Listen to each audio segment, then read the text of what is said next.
Boa noite, bom dia e boa tarde para todas as pessoas que estão vendo e que verão este vídeo.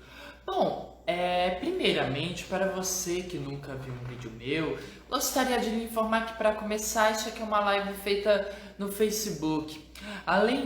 O que significa que em alguns momentos eu vou parar de falar o que eu estava falando, eu vou esquecer o que eu estava falando, vou ficar parado olhando aqui mais para baixo porque eu estou lendo alguma coisa, alguma mensagem que mandaram. O que mais que pode acontecer? Sim, eu vou esquecer o que eu estava falando. Acho que eu já falei isso. Talvez eu fale a mesma coisa duas vezes, como você bem viu, né? E também é possível que eu fale que vou falar alguma coisa e vou acabar esquecendo de falar, né? Inclusive, eu decidi que vou começar a anotar, porque na semana passada, né, eu falei que eu ia falar uma coisa, chegou no final do vídeo, eu não falei. Eu lembrei que eu tinha falado que eu ia falar alguma coisa e eu não lembro o que era, né? Eu não consigo me lembrar, então eu decidi que agora eu vou começar a anotar as coisas que eu for falando que eu vou falar, né? Que assim, se eu esquecer, eu vou pelo menos saber para poder avisar no vídeo da próxima semana, né, gente? Então, além disso, deixa eu ver, tem alguma outra coisa que eu acho importante falar? Ah, sim, claro, se você não viu o vídeo da semana passada, né, e o da semana retrasada, em que a gente conversou sobre os preparativos da viagem e aquela viagem que é uma verdadeira desventura em série, né? Como bem colocaram, né? Como é uma verdadeira desventura em série, desventuras, né? Em série, né? Estão disponíveis no meu canal do YouTube Papo com Grilo e está disponível também no meu Instagram. Assim como eu acho que tenho 3 ou 4 vídeos da Revolução Francesa e período napoleônico. Período napoleônico, Império Napoleônico, enfim, o período que o Napoleão estava lá no poder na França, e também o vídeo sobre a independência dos Estados Unidos da América, né? Bom, acho que essas são as coisas mais essenciais que eu tinha que avisar. Então, segundamente, queria lhe dizer que durante esse tempo em que eu estarei esperando que boa noite, Alessandra. Esperando as pessoas chegarem, né? Eu vou explicar aqui mais ou menos qual que é a ideia desses vídeos, né? Esses vídeos, o objetivo desses vídeos é falar sobre a história do Brasil relacionada com a história da capoeira, né? Obviamente, a história da capoeira não está presente ativamente nas histórias em que a gente tem conversado, acho que há um bom tempo, né? Os últimos 5, 7 vídeos. 7?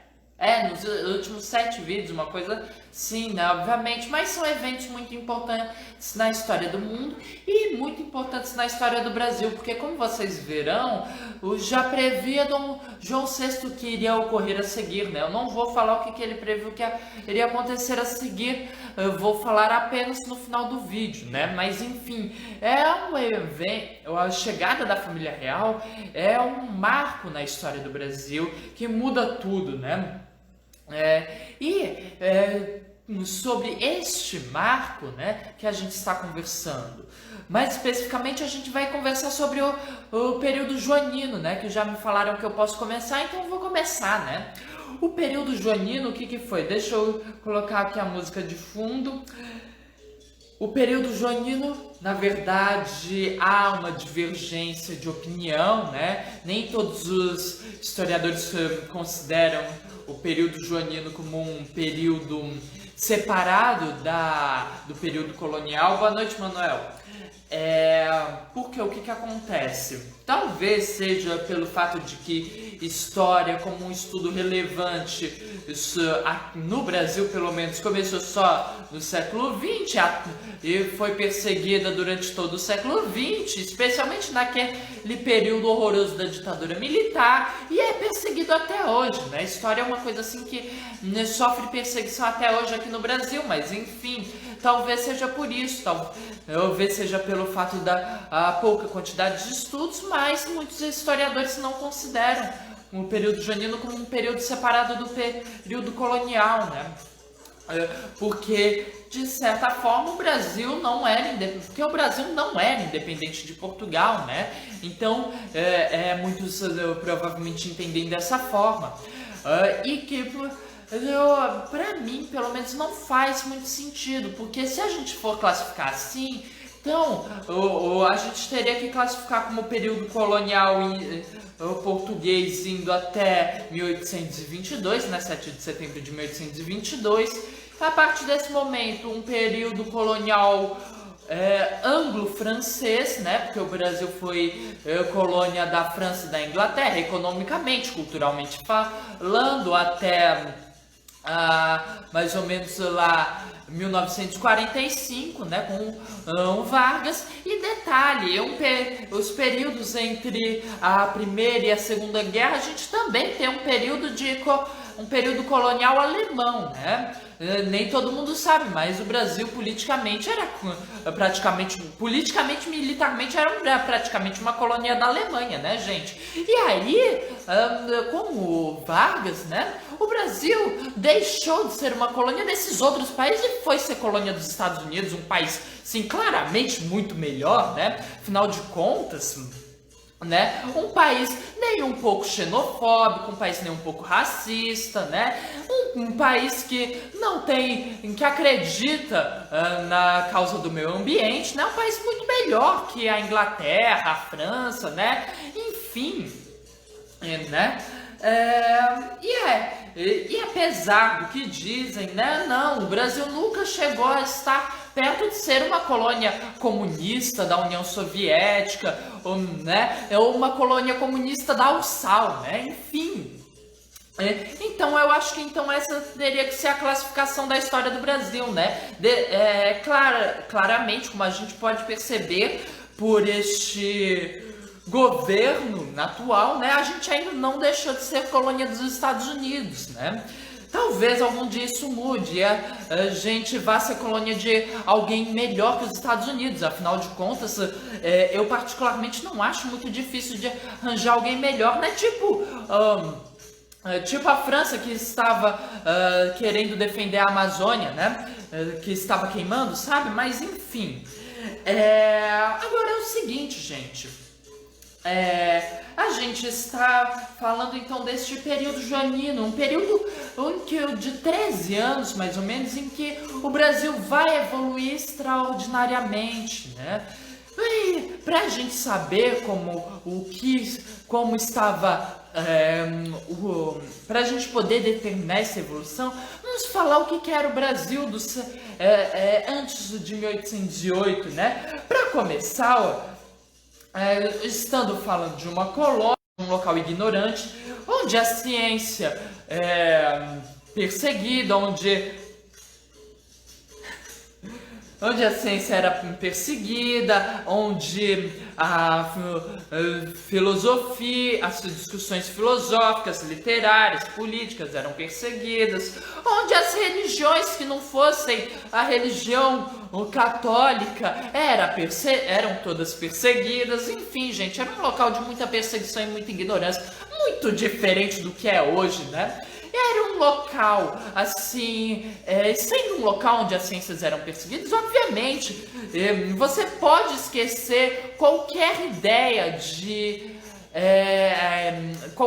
sanitária, né? Você pode esquecer qualquer ideia sanitária, até porque a gente está falando do século XVIII, um local com muita influência europeia, e a Europa, né? Nessa época ainda tinha a ideia, nessa época, século XIX, né, só começou a mudar, esse pensamento começa a mudar no século XX, né, de que banho só tinha que tomar 2 vezes por ano, mais do que isso era maléfico, afinal de contas a gente retirava aquela camada protetora de sujeira, né, então assim, já não é, então assim, cantos com muita influência europeia não eram exatamente limpos, né? E então, que dirá então na colônia, gente? É claro que não ia ser aquela limpeza, né? Bom, aí mais do que isso, a gente está falando do Brasil, né? Do século XVIII, século XIX. Na verdade, para vocês terem ideia, a gente nem era brasileiro. Olha que maravilha. Não concorda, Marisabel? A gente nem era brasileiro. A gente ainda estava tentando decidir se era brasileiro, brasiliano ou brasiliense, né? Inclusive, tinha o Correio Brasiliense, que eu vou falar ainda do que era. Bom, a gente está falando do Brasil do final do século XVIII, início do século XIX. A gente tem aquela explosão demográfica, né? Na verdade, em pouco mais de 100 anos, o número de habitantes aumentou 10 vezes, né? Uma quantidade enorme de gente. Eu me lembro que quando a gente falou lá da mineração, já que essa explosão demográfica foi causada diretamente pela descoberta do ouro, das minas de ouro, né, lá na região das Minas Gerais, né? Me lembro que eu coloquei um dado, que eu disse um dado de quantos portugueses se mudaram pro Brasil por causa disso, né? Eu acho que era tipo metade da população de Lisboa, uma coisa assim. Eu sei que era um número muito alto, eu não tenho decor e também não me preocupei em procurar. Se você quiser ver, vá ver os vídeos da mineração, né? Bom, e além disso, né, como eu disse, era um lugar assim com muita ignorância, né? Então, por exemplo, em São Paulo, em 1818, só 2,5% dos homens livres em idade escolar eram alfabetizados, né? A grande maioria da população era analfabeta, como costumava ser em toda a Europa, né? Não sei se no século XVIII, ou final do século XVIII, século XIX, a maior parte da população, a grande maioria da população ainda era analfabeta na Europa, né? Mas eu sei que pelo menos antes disso, era assim o analfabetismo era uma tendência entre a população europeia, né? Diferentemente, por exemplo, da população árabe, né? Que a maior parte da população era alfabetizada. Assim como higiene também era uma questão que é negativa na Europa, mas, por exemplo, os milhares de povos indígenas que tinham aqui nas Américas não tinha um problema com isso, né? Tomavam acho que 10 banhos por dia, né? Enfim, o que eu tô falando isso por quê? Porque eu detesto a ideia que algumas pessoas têm de que existe um canto perfeito em que um canto melhor que todos os outros, né? Uma cultura superior. E eu estou falando isso justamente para mostrar que não, apesar de tudo que a Europa tinha defeitos que não haviam em outras culturas, né? Apenas para demonstrar o meu ponto de vista. Além disso, a comunicação entre Sim, Kátia, isso é verdade. E essa maior parte alfabetizada tinha sido alfabetizada, essa pequena parcela alfabetizada era a parcela rica, não toda, porque afinal de contas muita gente acreditava que a alfabetização era uma coisa desnecessária, né? Para que você precisa ler? E em geral, as pessoas que eram alfabetizadas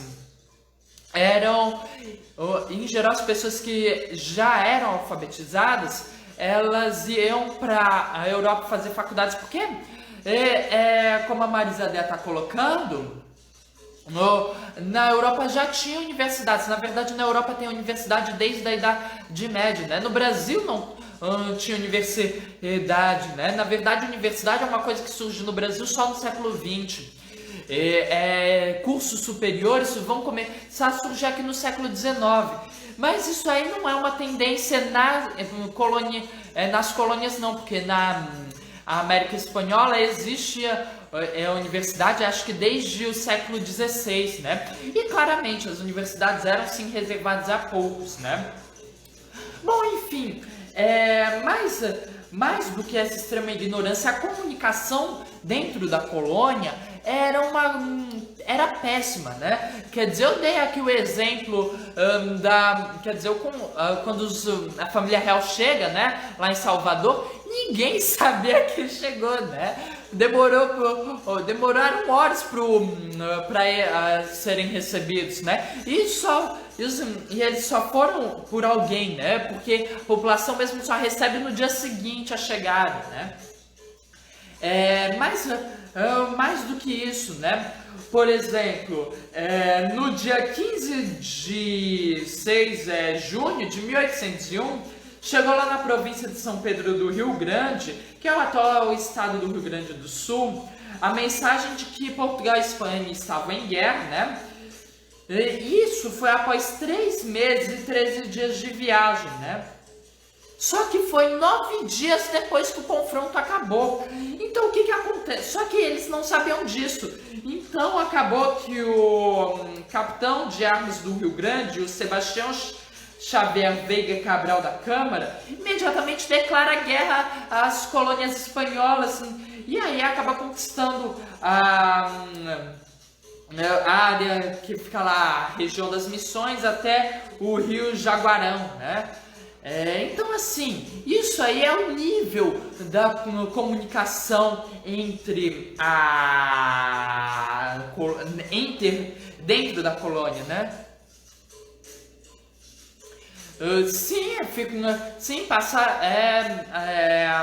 Depois de passar esse dia em Salvador, né? Só quem desceu foi a família real. Aí eles embarcaram de novo para irem lá para o Rio de Janeiro. Não sei quantos dias ficaram no mar, né? Mas quando eles chegaram, eles passaram lá vários dias dentro do navio antes de serem antes de serem hospedados. Eu já vou dizer o porquê.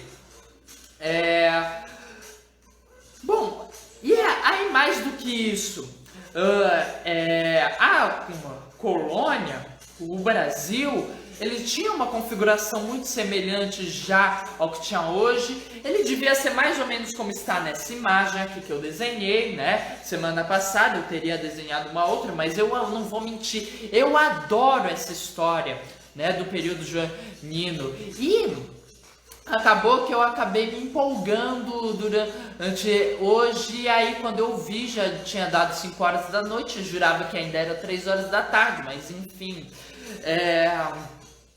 O que acontece é o seguinte, também tinha a maior parte das pessoas que iam para as faculdades iam se formar em advocacia, iam se formar em direito, que tinha muitas áreas de atuações possíveis, né? Então, por exemplo, a gente praticamente não tinha médico, né? A maior parte das cirurgias eram feitas por barbeiros, né? Para quem não sabe, antigamente quem fazia cirurgias eram os barbeiros. E mais do que isso, né? As cirurgias mais complexas eram feitas segundo 1808, né? Eu acho que ele fez uma citação, mas eu passei o olho e só pensei em falar isso e não consegui mais encontrar, mas enfim, ele foi, segundo 1808, quem fazia as cirurgias mais complexas não era quem sabia mais, era quem achava que sabia mais, né? Porque de medicina mesmo, as pessoas não entendiam, ninguém estudou medicina, né? Então, e mais do que isso, havia censura total da imprensa, eu já disse isso aqui, né? E, por exemplo, o Correio Brasiliense, né? Era um jornal brasileiro, só que era publicado lá na Inglaterra, porque no Brasil não podia ter jornal, né? Então, para fugir da censura, o Hipólito, ele vai publicar lá na Inglaterra, né? E, inclusive, né, o Dom João VI vai financiar o jornal dele, vai financiar o Correio Brasiliense, vai comprar um certo número de exemplares todo mês para diminuir as críticas ao governo, né? O que eu acho maravilhoso. É claro que ninguém sabia disso, mas enfim, né? E além de tudo isso, né? Sim, é claro, não tinha dinheiro que circulava no Brasil. A maior parte das trocas comerciais eram feitas por escambo. Olha só que maravilha, né? a gente estava no período capitalista onde não tinha dinheiro, uma coisa maravilhosa que devia ser, e foi uma coisa ainda mais maravilhosa depois da abertura dos portos, que eu já vou falar o que aconteceu, o que foi, né? E se eu me lembrar, por favor, me lembrem que eu tenho que falar da falta de dinheiro na abertura dos portos, porque é uma coisa assim muito engraçada, né? O que acontece? Bom, e mais do que isso, né? Como eu disse, discussões filosóficas, políticas, de literatura, enfim, todas essas discussões que promovem o pensamento, né, que fazem a gente pensar e refletir e criticar sobre a sociedade em que a gente vive, discussões muito importantes em que a maior parte das pessoas não acha necessário ter. O que acontece? Como eu já disse, eram perseguidos no Brasil. Afinal de contas, imagina só vocês, imagina só essas ideias se propagarem na colônia, que terrível seria. Ainda mais quando a gente tem exemplos claros de como é péssimo o povo no poder, né? Especialmente no regime democrático, que o povo com certeza deve ser mantido longe. Afinal de contas, democracia é poder do povo, mas afinal de contas, democracia é poder do povo e república é coisa do povo, mas é claro que o povo não tem que ter nada a ver com essas coisas, né? Bom, então, por exemplo, deixa eu ver aqui, deixa eu achar, assim, a Sociedade Literária do Rio de Janeiro, que foi criada em 1786 com apoio do vice-rei Dom Luiz de Vasconcelos e Souza. Toda semana ela se reunia para fazer essas discussões filosóficas, literárias, dos acontecimentos políticos da Europa. Deixa eu ver que mais coisa maravilhosa eles discutiam. Olha só, eles discutiam física e astronomia. Era uma sociedade maravilhosa, né?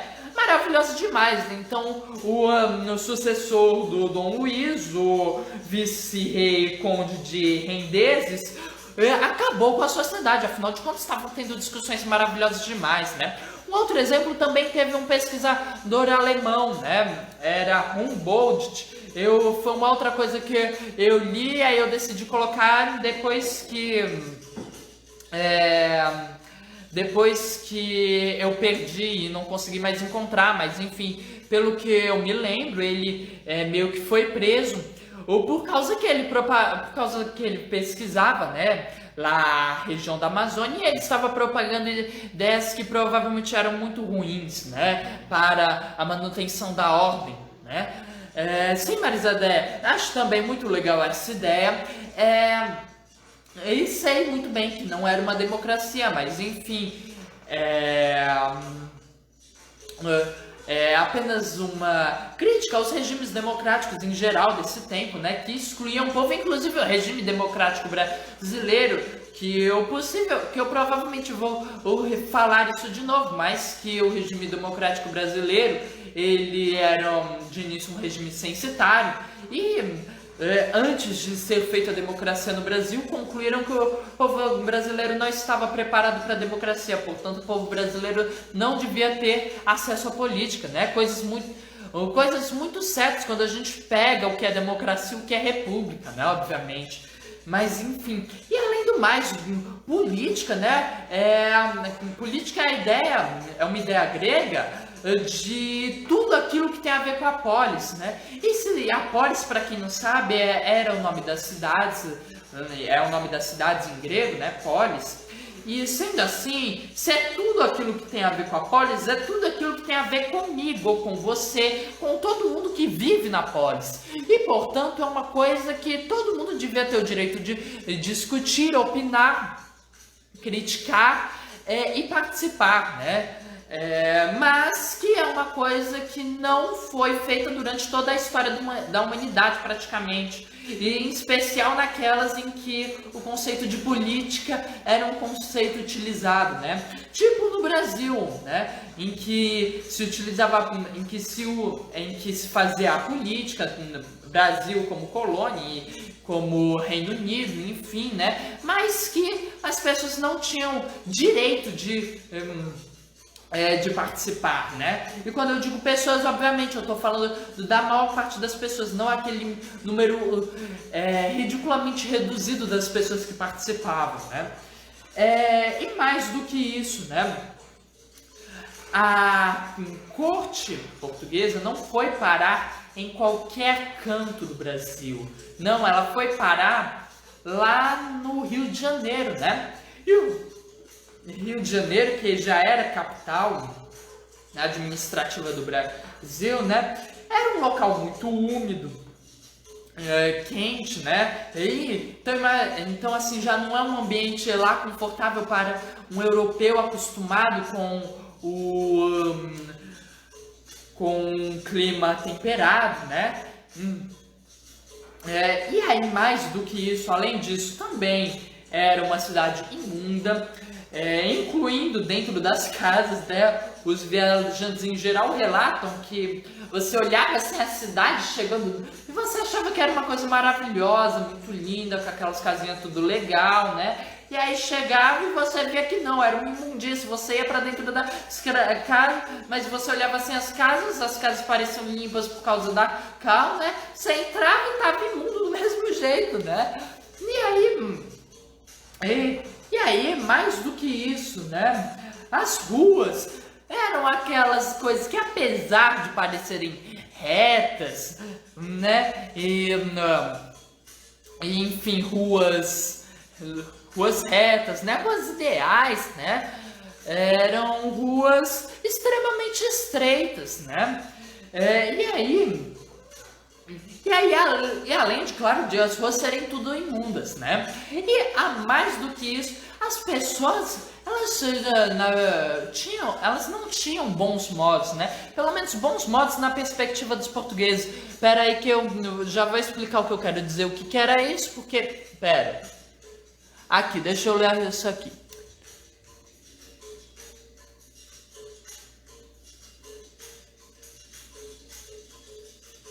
Sim, Marisa, é exatamente isso. O Brasil era uma colônia de exploração. Mais do que isso, o Brasil era uma colônia. Então, justamente para garantir que o Brasil continuasse nesse estado de ser explorado, né? Que nunca foi o objetivo de Portugal trazer desenvolvimento para o Brasil, né? Mas isso vai mudar com a chegada da família real. Quem não conseguir entender o porquê sozinho, não se preocupe, eu vou explicar o porquê, né? E as pessoas não tinham bons modos, pelo menos dentro da perspectiva dos portugueses, porque o que acontece é o seguinte, né? Bons modos é uma coisa muito curiosa. Por exemplo, as pessoas aqui no Brasil, elas tinham o costume de elas usavam tanto o dedo quanto usavam o dedo na mesma proporção que usavam um garfo para comer, né? Cada um tinha que levar a sua própria faca quando fosse comer na casa do outro, né? Dizem que as Fraus, elas não comiam com prato em cima da mesa, comiam com prato nos joelhos. Os homens, eles não comiam com os cotovelos fora da mesa, né? Comiam com os cotovelos em cima da mesa, né?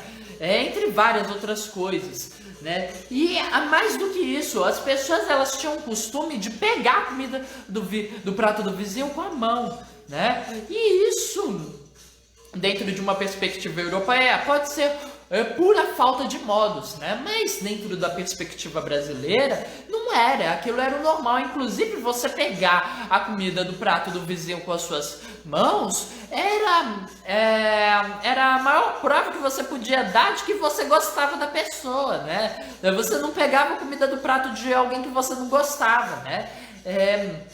Então, assim, essa questão de bons modos é uma questão muito que vai depender de povo para povo, porque bons modos é uma questão de cultura, né? Por exemplo, segundo a cultura europeia, Sim, até hoje, Kátia. Segundo a cultura europeia e a cultura que a gente herdou dos europeus, a gente tem que comer com garfo e faca, né?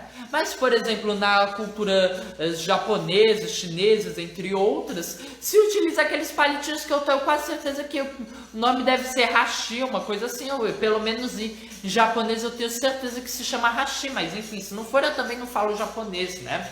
Bom, isso é uma diferença cultural. E há em locais em que, por exemplo, as sociedades africanas, em que não, as pessoas comem as coisas com a mão, né?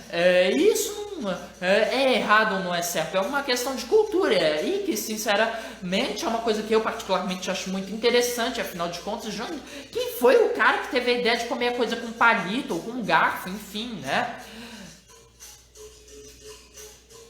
Sim, Marisadéia. Eu não sabia que isso era verdade, enfim, eu nunca pesquisei. Para quem não vai poder ler os comentários, né? A Marisadéia tá colocando assim que na Europa também se comia com a mão durante toda a Idade Média, né? Eu não sei, nunca pesquisei esses costumes da Idade Média, mas enfim, né? Uma informação interessante, talvez na Idade Moderna a maior parte das pessoas ainda consumissem as coisas utilizando a mão, né? E, na verdade, as pessoas que vinham para o Brasil eram aquelas que não o consumiam assim, consumiam usando talheres, pelo fato de que tinham maior poder aquisitivo, portanto maior cultura, né? Para deixar bem claro, isso é entre aspas, porque eu tô dizendo, porque não faria sentido eu colocar fora de aspas, afinal de contas estou falando há um tempão que isso não é ter mais ou menos cultura, mas enfim, né? Pode muito bem ser isso gerava essa impressão, né? Isso é uma coisa que eu teria que pesquisar para saber. Bom, mas mais do que isso, né? Eu vou agradecer. Mas mais do que isso, né? O clima e a sujeira também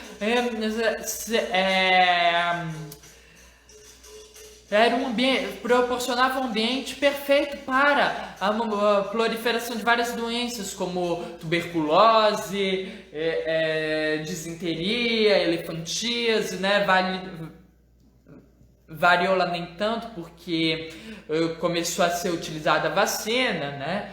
Apesar de vacina não ter efeito nenhum, gente, por acaso, quando começaram a aplicar a vacina nas pessoas, o caso de varíola no Brasil começaram a diminuir, mas afinal de contas é apenas um acaso, né?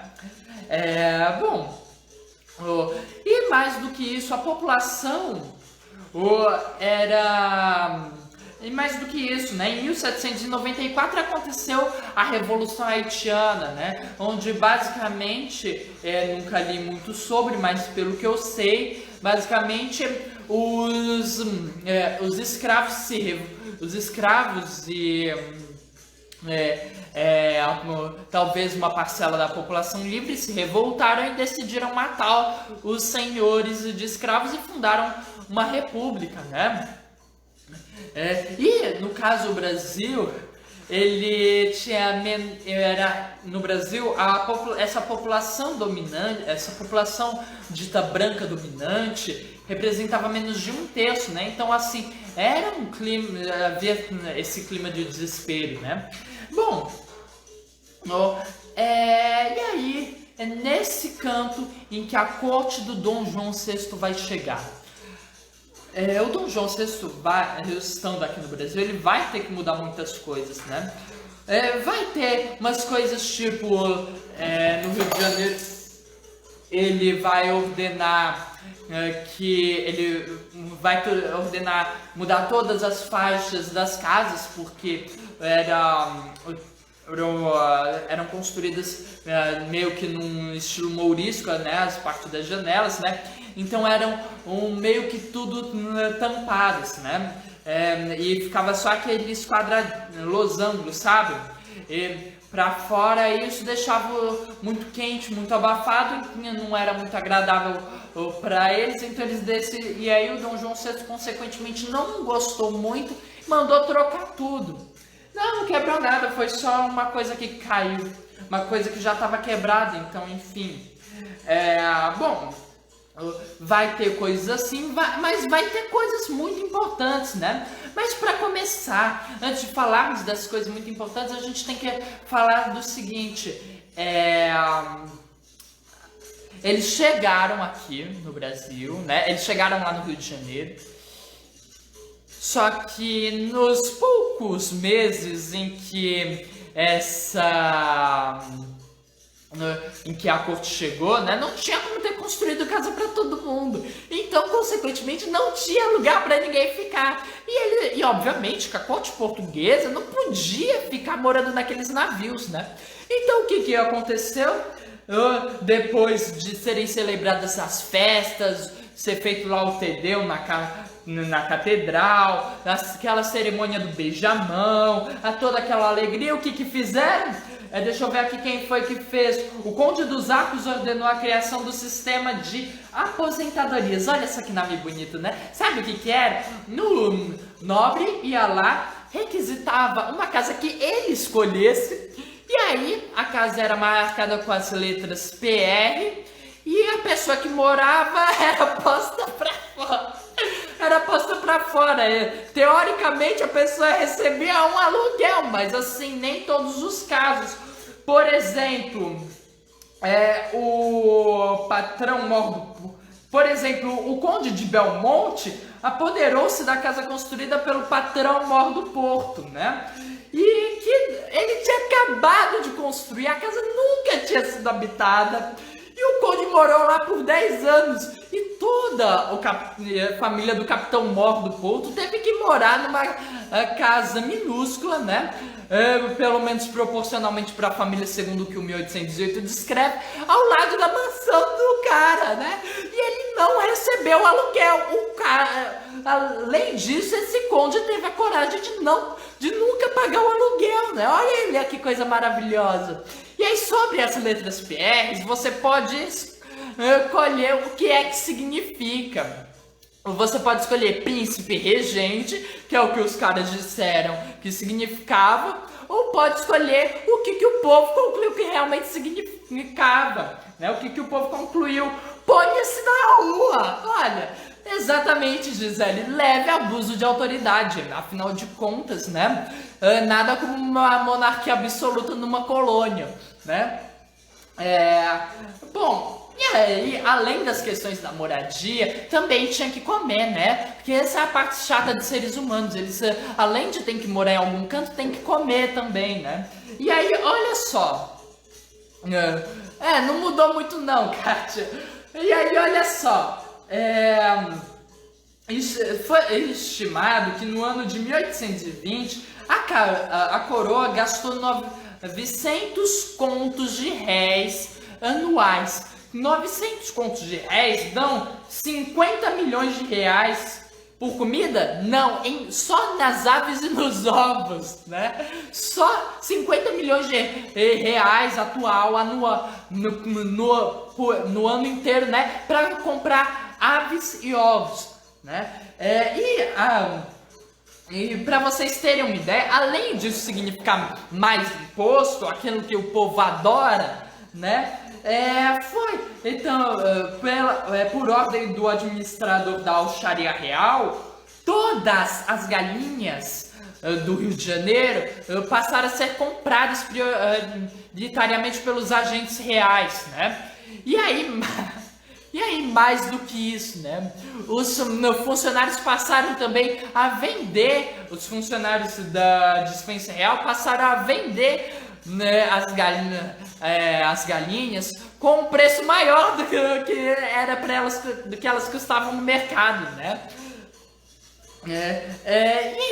E para vocês terem uma ideia, o buraco do orçamento que tinha em 1821 tinha passado de 10 contos de réis para apenas uns meros 239, né? Só isso, gente, né? 239 contos de réis. E um pequeno detalhe, né?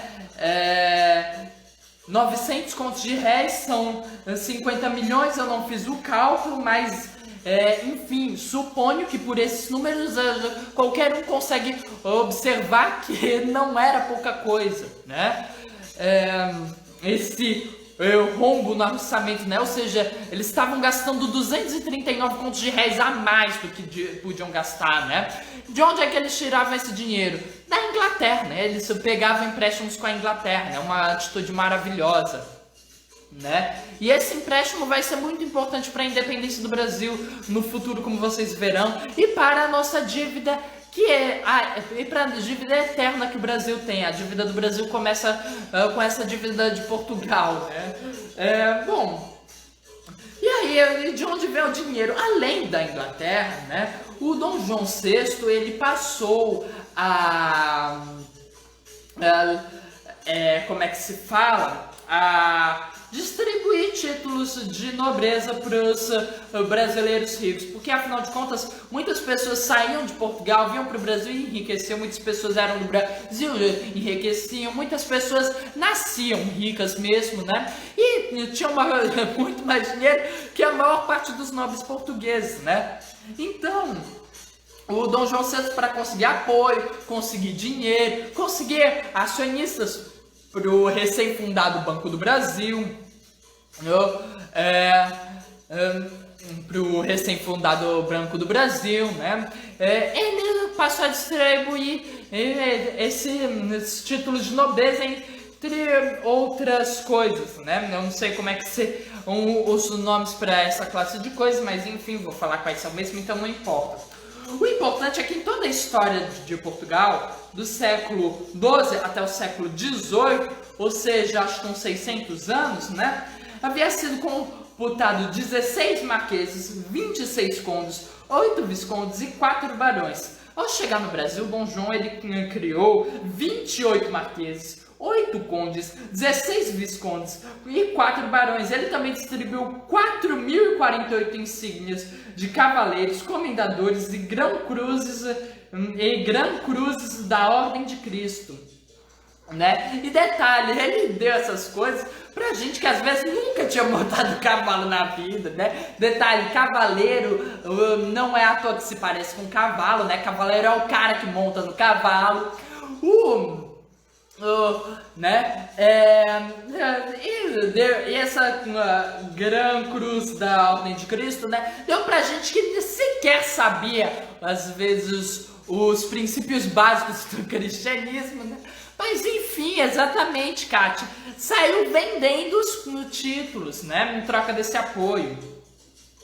Bom, mas não foi de tudo ruim, né? Não foi de tudo essas palhaçadas, né? Não tem outra palavra para dizer, na minha opinião, né? Por exemplo, no dia 1º de abril de 1808, foi revogado o alvará de 1785 que proibia o Brasil de produzir qualquer produto, né? E apesar da data, não, gente, apesar de ter sido em 1º de abril, não foi uma piada. Eu, pelo menos, se estivesse nesse tempo, talvez ficasse preocupado com o dia seguinte, né? Mas enfim, né? Como o Dom João chegou na colônia, agora ele iria precisar ser, e a colônia iria passar a ser a sede da corte por um tempo indeterminado, não podia ficar do jeito que estava, né? Então Dom João aprovou essa lei para a colônia começar a se desenvolver, né? E aí, como resultado, foi criada a primeira fábrica de ferro do Brasil, foi criada a Real Fábrica de Ferro de São João no Ipanema, né? Que, se você achou o nome familiar, é porque é a mesma fábrica de ferro lá dos escravos da nação, que a gente conversou, né? E aí, no caso, né? foi também aberta várias estradas, porque estradas no Brasil também eram muito escassas, né? Sim, gente, estradas eram escassas no Brasil, né? Principalmente por causa de uma lei de 1733 que proibiu a construção de estradas, né? Simplesmente isso, a lei proibiu a construção de estradas sob a justificativa de evitar o contrabando do ouro e do diamante. Maravilhoso, né? Uma ótima decisão. Inclusive o Brasil ele só passaria realmente a ser muito ligado, né, com o governo, acho que do Kubitschek, né, vixe, agora eu tô em dúvida se é o do Kubitschek, né, mas enfim, é o do presidente que construiu Brasília, e me escapou o nome, mas eu acho que foi o Kubitschek, se não foi, sinto muito, né, são muitos nomes na história do Brasil. Bom, e aí... Mais do que isso, né? Com essas estradas, muitas regiões foram mapeadas, foram exploradas. Também teve um tratado de 1810, que aí meio que acabou com a lei que estava permitindo a gente criar produtos nossos, sabe? Porque o que acontece foi o seguinte, nesse tratado ficou definitiva a abertura dos portos, né? Que foi assinado lá em Salvador mesmo, em 1808, porque o que acontece? O Brasil era colônia. Então, só podia comercializar com Portugal, não podia comercializar com outros países, ou seja, os outros países quisessem comprar alguma coisa do Brasil, que tinham que comprar de Portugal, e se algum produto de outro país quisesse chegar no Brasil, tinha que ser vendido por Portugal, né? Ou ser comprado lá mesmo, mas eu acho, não sei, não tenho certeza, nunca li algo que impedisse, nunca li algo que dissesse que sim, nunca li algo que dissesse que não, mas enfim, né? Foi Juscelino Kubitschek, ufa, minha memória ainda tá boa, né? Peraí, esqueci. Vixe, fugiu da memória aqui o que eu tava falando. Sim, o que acontece? E essa abertura dos portos foi um acordo foi fruto de um acordo com a Inglaterra. Porque a Inglaterra fez toda a escolta, né? A corte portuguesa estava muito fragilizada, né? Então meio que não tinha muita opção a não ser aceitar esses acordos, né? E foi muito benéfico para a Inglaterra, como vocês vão ver, porque além de permitir a Inglaterra comercializar no Brasil, e isso, a Inglaterra tinha um plano de passar a comercializar com o resto da América do Sul, né? E isso daria um jeito nos problemas financeiros gerados lá pelo bloqueio continental do Napoleão, e quando isso acabasse, iria permitir que a Inglaterra ficasse ainda mais forte economicamente falando, né? Ela também conseguiu com que as taxas alfandegárias para os produtos ingleses fossem de 15%. Sabe por que isso é muito importante para os ingleses? Porque a taxa alfandegária para os produtos portugueses era de 16%, ou seja, os ingleses pagavam menos impostos que os portugueses, né? Consequentemente, os ingleses conseguiam vender os produtos com mais facilidade que os portugueses, né? Isso meio que acaba com as chances do Brasil de produzir alguma coisa, até porque a Inglaterra era um país industrializado, né? Boa noite, Maria. Bom, e se você acha que isso foi tudo que a Inglaterra conseguiu com esse tratado, não. A Inglaterra também conseguiu permissão para que ingleses passassem a morar no Brasil e que os ingleses tivessem liberdade religiosa, né? Pudessem construir os seus templos. E os brasileiros, portugueses, não tinham liberdade religiosa, né? Eram obrigados a serem católicos. E mais do que isso, a Inglaterra também conseguiu que os ingleses que morassem no Brasil respondessem ao sistema judiciário inglês. Tinha um sistema separado para eles, né? Inclusive, os juízes, né? Os ingleses escolhiam. Os juízes para os ingleses eram os ingleses que escolhiam. E os portugueses e o governo português só podia destituir eles com a autorização da Inglaterra, né? Um tratado, assim como vocês podem ver, muito benéfico para os portugueses, para os brasileiros, né? E se você acha que isso foi tudo, não. Esse tratado era de duração ilimitada, né? Maravilhoso. Deixa eu ver. Sim, além disso, eles também tinham permissão para cortar madeira e fabricar navios de guerra. E também poderiam estacionar os navios de guerra aqui nos nossos portos, quando bem entendessem, né? E quando eu digo bem entendessem, eu não estou dizendo quando bem entendessem em época de guerra, não, era em época de paz também, é maravilhoso, né? Bom, além disso, esse período de 13 anos é muito... assim, já esquecer, né? Sabe por que é que a falta de dinheiro é uma coisa muito legal pro Brasil nessa época? Como é que... Imagina só como começou a ser, então, de repente, eles poderem vender, comprar coisas de fora e não terem dinheiro, né? Deve ter sido, assim, uma transição maravilhosa, mas enfim, né? O fato é que os ingleses, eles passaram a vender no Brasil um monte de produto inútil, realmente, assim, incompatível com a situação do Brasil. Vendiam, por exemplo, casacos de inverno, né? Porque, afinal de contas, o inverno inglês é muito igual ao inverno brasileiro, né, gente? Assim... a gente está em novembro, tá certo que não é inverno aqui, né? Mas mas em todos os cantos que eu morei, que eu me lembro, eu tenho certeza que a temperatura é tão quente quanto tá agora, né? E eu posso dizer que pelo menos aqui no interior do Piauí não mudou muito não do início desse ano no final desse ano, né? Eu particularmente estou achando maravilhosamente quente em todos os momentos, né? Não me chegou ainda uma temperatura em que esse casaco seria útil. E se vocês acharam que isso é mais ridículo, não, eles também vendiam patins, sabe aqueles patins de gelo, né, que tem aquela lâmina lá pra ficar escorregando no gelo?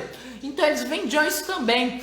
Mas é claro, brasileiro é uma coisa maravilhosa desde sempre, né? Então eles encontravam utilidade até para isso, né? Então eles, por exemplo, arrancavam essas lâminas debaixo desse patins, usavam o patins como sapato e as lâminas como maçaneta, né? Uma coisa maravilhosa, né? Que nada que a criatividade não resolva. E é claro que os brasileiros também enganaram diversas vezes os ingleses, né? Pintando uns pedaços de vidro aqui e ali, vendendo como pedras preciosas, tipo um diamante, né? Inclusive teve um escravo que pegou e deu pro rei um diamante enorme. Sim, eu sei que eu moro no semiárido, mas eu tenho certeza que quando eu morava no Paraná não era diferente, que quando eu morava lá no Tocantins também, eu tenho certeza que não era diferente. Tocantins, apesar de estar no norte, pra mim é centro-oeste. E eu não lembro de como era quando eu morei em São Paulo, mas eu tenho certeza que eu nunca vi nevar nas vezes em que eu fui pra lá, né? E a mesma coisa vale para Guarapari. Eu tenho certeza que eu me lembraria de ter visto neve algum dia na minha vida, né? Então eu tenho certeza que um casaco de frio inglês seria muito diferente de um casaco ideal para um clima frio no Brasil, né? Bom, e mais do que isso, né? Teve um escravo, por exemplo, que eu me lembro, que pegou um pedaço de vidro pintado, né? Que ele pintou e deu lá pro rei Dom João VI, dizendo que era um diamante, pedindo, e troca disso, a liberdade do rei deu lá a carta de alforria. E aí, só depois que ele foi, ele chamou um geólogo para consultar, né? O geólogo viu que não era um diamante, era só vidro mesmo, né? Coisas maravilhosas, né? Mas eu nunca vi nevar. Eu tenho certeza disso, né? Bom, e aí mais do que isso, outras evoluções que a gente teve, né, foi a navegação a vapor, né? Inaugurada em 1818 pelo Felisberto Caldeira Brent, né? Teve também a introdução do ensino leigo e superior, né? Que é uma coisa muito importante, porque a educação era feita no Brasil pelos padres jesuítas, e aí quando os padres jesuítas foram expulsos pela Dona Maria I, né, a mãe do João VI, aliás, quando foram expulsos pelo Marquês de Pombal, né, que governou antes da Dona Maria I, né, apesar, mesmo que fosse, acho que Já temos 55 minutos, então vamos fazer o seguinte, eu vou desligar, eu vou clicar aqui em concluir, e aí vou retomar, né? Novamente para poder colocar no Instagram, ok? Sem ter que cortar e ficar minúsculo, tá bom? Vou clicar aqui em concluir e já vou colocar para começar de novo. Bom, é o seguinte, esse vídeo é a segunda parte, né? Como eu disse, só terminei o primeiro para que coubesse no Instagram, né? Então eu vou ficar aqui até eu ver que alguém que chegaram e me falarem que posso começar, né? Eu provavelmente no vídeo que eu vou colocar no YouTube eu vou fazer editado. Ótimo, alguém chegou. É o seguinte, me avisa quando eu puder começar a voltar a falar, né? Enquanto isso, eu vou ficar aqui, né? Fazer o quê? Não tenho muito o que fazer, também não vejo muito o que falar, então é isso, né? Exceto que você que é uma pessoa que dá ótimos conselhos, me diga, você acha que eu tenho alguma coisa que eu posso ficar falando enquanto eu espero as pessoas entrarem aqui nesse vídeo? Né? Por favor, me diga aí, se tiver e colocar, eu agradeço, que aí eu falo, né?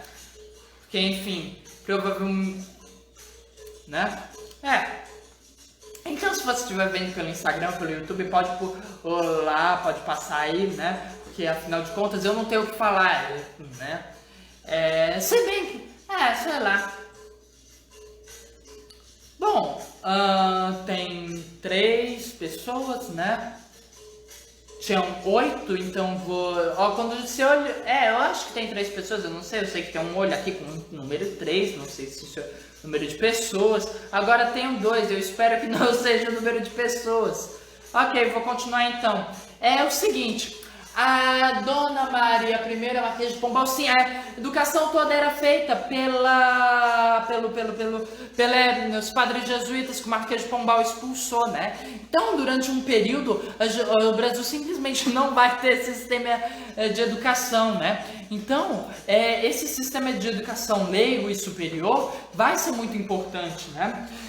Inclusive, entre as coisas que vai ser feita para isso, vai ser a criação de uma escola superior de medicina, vai ser a criação de escolas superiores de técnicas agrícolas, vai ser a criação de um laboratório de estudos e análises químicas, vai ser a criação da Academia Real Militar, que vai incluir o ensino de engenharia civil e mineração, né? Também vai ser criado a Biblioteca Nacional, o Museu Nacional, o Jardim Botânico e o Real Teatro de São João, né? Enfim, vai ser criado diversas instituições administrativas também, né? Vai também ser criado a Gazeta do Rio de Janeiro, o que foi o primeiro jornal publicado no Brasil, porque o Correio Brasiliense era lá na Inglaterra, né? Que é um jornal do Hipólito da Costa. Só que aí, no caso, uma coisa muito curiosa, né? Esse jornal, Gazeta do Rio de Janeiro, começa a circular no dia 10 de setembro de 1808. Obviamente, ele sempre estava a favor da coroa portuguesa, né? Ele foi, inclusive, impresso por...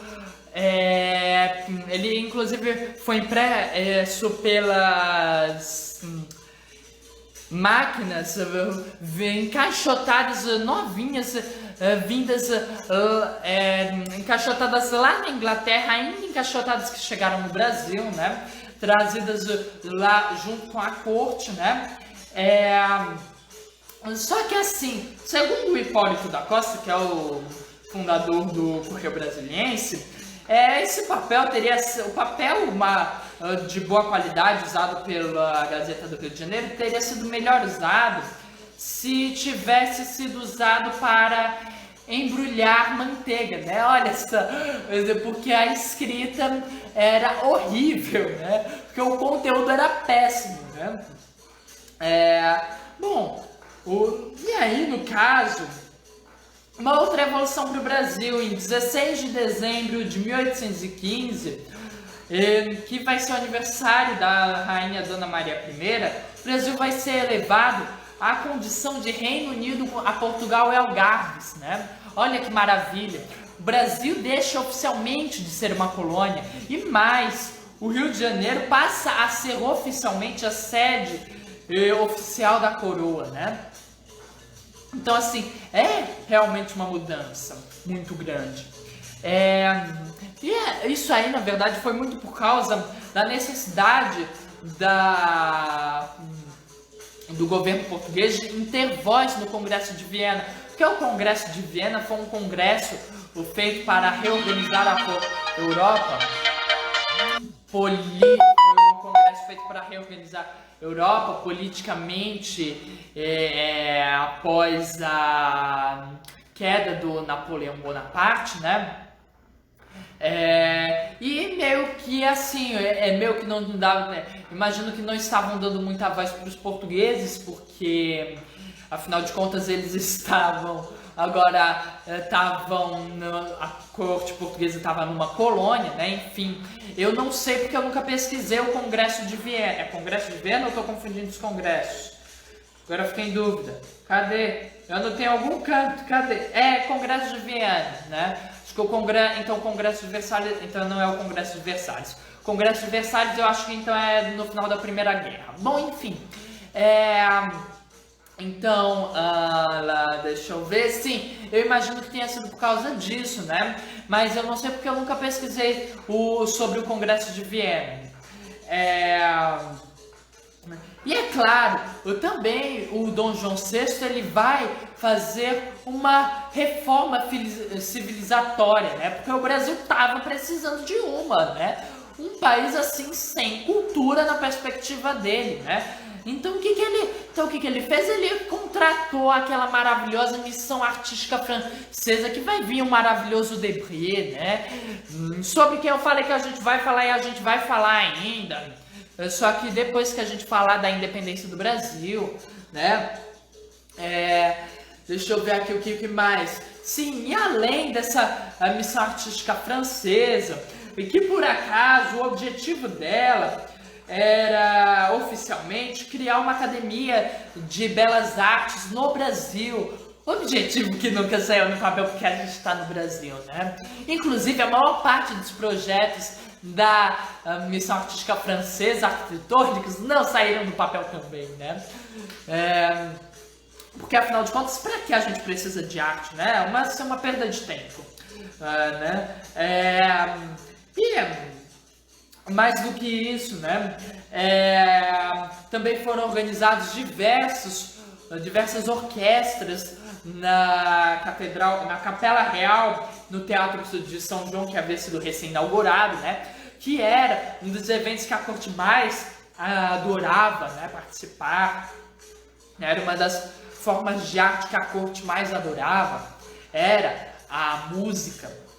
Inclusive, eu já falei aqui que a Carlota Joaquina, apesar de odiar o Dom João VI, adorava a Dona Maria I e ia lá com ela para ver a orquestra, né? E assim o povo brasileiro foi se refinando, né? Apesar de que nunca foi realmente, apesar de que não se tornou refinado, até hoje na minha opinião, mas enfim, mera opinião, mas que realmente, assim, você vê que no século XX ele não era lá muito refinado, porque, por exemplo, eu nunca li o livro O Triste Fim de Policarpo Quaresma, mas, né, só consegui ver o filme, e eu lembro no filme uma frase, uma parte muito clara, né, em que as pessoas estão falando sobre o Policarpo, e aí são todas pessoas importantes, né, ditas importantes pelo menos. E aí eles falam, eles falam algo mais ou menos assim, eu não tenho de cor não, mas a ideia é essa aqui. Eu não sei porque que o Policarpo lê tantos livros, eu mesmo sou o general de alguma coisa e não leio o livro há anos, né? Ou seja, refinado o Brasil nunca foi, né? Porque essa é uma obra do início do século XX, né? Então meio que assim. né? Isso daí era o Brasil, isso aí era o Brasil, né? Falando de um contexto do século XIX, uma perspectiva do início do século XX, né? Final do século XIX, para mais especificamente. No Brasil, a taxa de leitura é uma taxa muito baixa, né? Inclusive no Brasil, o Brasil tem um índice absurdo de analfabetos funcionais, que são pessoas de analfabetos e analfabetos funcionais. Analfabeto funcional é uma pessoa que pega um texto, lê, mas não consegue entender o que o texto está dizendo, né? E o Brasil está aqui nessa... E apesar de todos os problemas que estão tendo no Brasil, o Brasil também teve muitas coisas positivas, né? A vinda da família real. Né? E Portugal, como é que tava? Eu vou lembrar aqui para vocês como é que foi a partida, né? Por favor, coloquem um governo, por favor, quando eu ler aqui, interpretem não como o governo atual, mas como um governo anterior que estava mais ou menos prestando, né? Porque realmente o governo atual, muitas pessoas disseram que eu ia comemorar se essa história acontecesse, e eu também ia ficar bastante feliz se isso acontecesse, mas enfim. Verdade, bem lembrado. Uma certa pessoa do governo disse que os livros são amontoados de um monte de coisas escritas e que tem que mudar isso, né? Afinal de contas, afinal de contas, né, gente? Num livro cheio que seja só um amontoado de coisas, de um monte de coisas escritas, né, gente? É uma coisa assim que não tem sentido, né? Olha só esse livro, olha só quantas coisas escritas, né? Olha, gente, que absurdo. Que tipo de pessoa perderia o tempo olhando para essas coisas, né? Que pior, não ensinam nada, não tem relevância nenhuma, como vocês bem estão vendo nesse vídeo, né? E isso porque esse livro ainda tem algumas imagens, né? Tipo, essas imagens aqui, ó, bonitas, né? Coisa e tal, né? Mas olha, são poucas imagens perto desse amontoado de coisas escritas que tem aqui, né? Bom, enfim, vamos lembrar aqui o que Portugal sentiu. Imagine que, num dia qualquer, os brasileiros acordassem com a notícia de que o presidente da República havia fugido para a Austrália, sob a proteção de aviões da Força Aérea dos Estados Unidos. Com ele, teriam partido, sem aviso prévio, todos os ministros, os integrantes dos tribunais superiores de justiça, os deputados e senadores e alguns dos maiores líderes empresariais. E mais, a esta altura, tropas da Argentina já estariam marchando sobre Uberlândia, no Triângulo Mineiro, a caminho de Brasília. Abandonado pelo governo e todos os seus dirigentes, o Brasil estaria à mercê dos invasores, dispostos a saquear toda e qualquer propriedade que encontrassem pela frente e assumir o controle do país por tempo indeterminado, né? Aí Portugal já estava nessa situação na partida.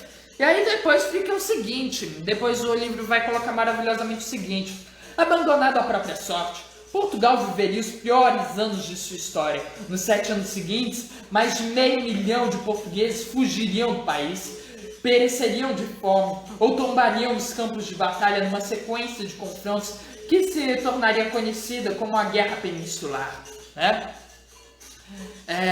Então, meio que assim, os portugueses não estavam muito contentes com essa situação, não, né? Então, o que acontece? Em um determinado momento, após o Napoleão ter sido derrotado, os portugueses acreditaram que não havia mais justificativa para a coroa continuar aqui no Brasil. O que a coroa está fazendo aqui nesse fim de mundo, né, gente? A justificativa, na minha opinião, era simples. O Dom João VI amava o Brasil, né? Diferentemente da Carlota Joaquina, que devia ser uma pessoa enjoada porque não gostava do Brasil, né? Ela detestava aqui, mas enfim, né? Então, os portugueses estavam meio revoltados. E em um determinado momento, eles realmente decidiram se revoltar, fizeram a Revolução Liberal do Porto. onde basicamente exigiram que o rei Dom João VI, rei agora, porque o Google decide espionar aqui, bom, enfim, o rei, eu não sei como ficou aí pra vocês, o rei Dom João, exigiram do rei Dom João VI, que agora era rei, não era mais príncipe regente, porque a Dona Maria I, infelizmente, já havia falecido no Brasil, infelizmente, porque, como eu disse no vídeo anterior, retrasado, uma coisa assim, sei lá, ela era uma pessoa muito querida no Brasil, apesar de acho que só ter passado 8 anos vivendo com os brasileiros, né? E era muito querida em Portugal também, né? Deixa eu lembrar aqui, sim, né? Exigindo que o rei Dom João VI retornasse e que se ele não retornasse, não iria mais precisar retornar, né? Afinal de contas, eles não iam ficar sendo governados desse fim de mundo que era o Brasil, né? Então, passou-se alguns meses discutindo o que queria fazer, houve a proposta de mandar o Dom Pedro lá para Portugal, né? Mas a esposa do Dom Pedro, o Dom Pedro não estavam muito afins, né? não estavam muito afins dessa ideia, né? Então Dom João VI acabou decidindo retornar, né? E aí ele vai partir, né? No caso a Revolução eclodiu em 24 de agosto de 1820. E aí ele vai partir em 26 de abril de 1821 e vai chegar em Portugal no dia 3 de julho de 1821, né? No caso,